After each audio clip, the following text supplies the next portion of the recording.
નમસ્તે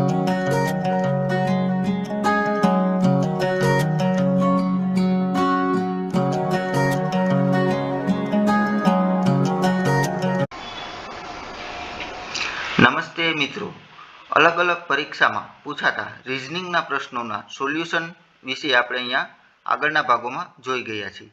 આજના આપણા રિઝનિંગ એટલે કે તર્કશાસ્ત્રમાં આપણે કેલેન્ડર વિશેના પ્રશ્નો જોઈશું.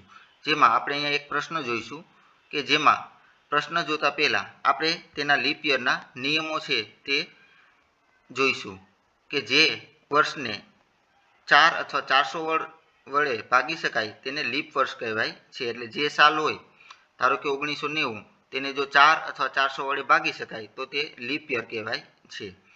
બીજો નિયમ છે કે લીપ યર હોય તે વર્ષમાં ફેબ્રુઆરી મહિનામાં 29 દિવસ હોય અને તે વર્ષમાં કુલ 366 દિવસ હોય અને બાકીના વર્ષોમાં 365 દિવસ હોય છે.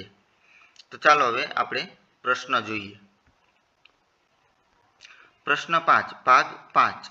ધારો કે આજે શુક્રવાર છે તો પછીના રવિવાર પછી 25મો દિવસ કયો આવશે?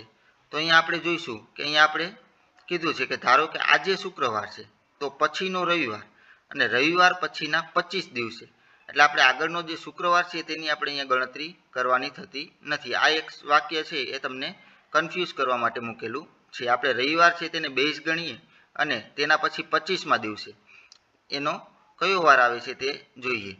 એટલે શુક્રવારથી રવિવારના કુલ 3 દિવસ.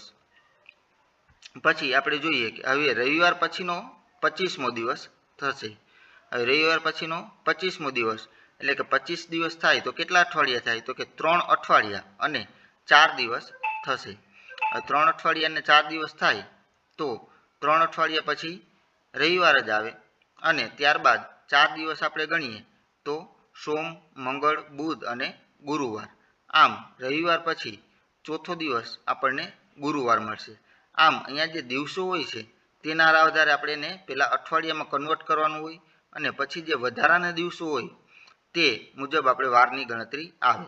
જેટલા અઠવાડિયા હોય એની આપણે કાંઈ અહીંયા જરૂર નથી, પણ એક અઠવાડિયું હોય કે 2 અઠવાડિયા હોય કે 3 અઠવાડિયા હોય, પણ જે વાર આવતો હોય એ એટલા અઠવાડિયા પછી પણ એ જ વાર આવે છે. અહીંયા આપણે રવિવાર હતો તો 3 અઠવાડિયા પછી પણ પાછો રવિવાર આવે અને એના પછીના 4 દિવસ આપણે ગણતરી કરીએ તો તે મુજબ અહીંયા ગુરુવાર આવે છે. તો અમારી YouTube channel easy education four 3 પર તમને આવા નવા રીઝનિંગ એટલે કે તર્કશાસ્ત્રના પ્રશ્નો